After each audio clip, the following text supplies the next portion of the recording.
হায় রে নিষ্ঠুর মানবতা, পৃথিবীর বুকে আর কাকে বিশ্বাস করব। একজন মসজিদের ইমাম সাহেব, তার হাত থেকে ছোট্ট 5 বছরের একটা মেয়ে কোন শিশুও রেহাই পাচ্ছে না। চাঁদপুর জেলায় যে মর্মান্তিক ঘটনাটা ঘটলো, এই ইমাম সাহেব নাকি আগে 4-5 বারও এরকম কাজ করছে, কিন্তু কেউ তাকে ধরেনি, তাকে ছেড়ে দিয়েছে। পৃথিবীর বুকে আমরা আর কাকে বিশ্বাস করব। আমাদের ঘরেও তো আল্লাহ কন্যা সন্তান দিয়েছেন। হে আল্লাহ, তুমি তোমার পবিত্র আমানত তুমি রক্ষা করো। আজকে নানা বয়সী, দাদা বয়সী, বাবার বয়সী একটা বৃদ্ধার কাছ থেকেও আমরা আমাদের সন্তানদেরকে সুরক্ষা রাখতে পারছি না। তারা নরপিশাচের মতো 5 বছরে 4 বছরে একটা মেয়ের উপর হামলা চালাচ্ছে। হে খোদা, তুমি কোথায়? মানবতা আজ কোথায় লুকিয়ে গেল? তুমি কি এইসব পশুদের দেখতে পাও না?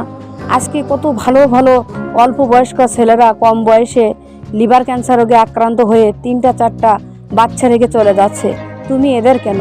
এই নরপশুরা যারা মুখে দাড়ি রেখে, যারা মাথায় টুপি দিয়ে মসজিদের এত বড় একটা গুরু দায়িত্ব পালন করে এই নরপিশাচের মতন কাজ করে, হে আল্লাহ, তুমি এদের দেখতে পাও না?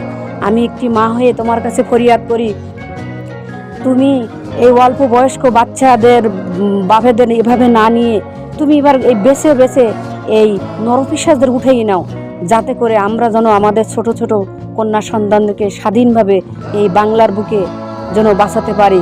আমরা যেন বিয়ের আগ পর্যন্ত বাচ্চাদের নিরাপদে রাখতে পারি এই নরপিশাচের হাত থেকে। হে নরপিশাচ, তোমার কি দয়া মায়া বলে কিছু নেই? তুমি কি বোঝো না যে তোমার সাথেও তো একটা মানুষের সম্পর্ক আছে? হয়তো তুমি কারোর বাবা, নয়তো তুমি দাদা, নয়তো তুমি নানা, তবে কোথায় গেল তোমার মানবতা?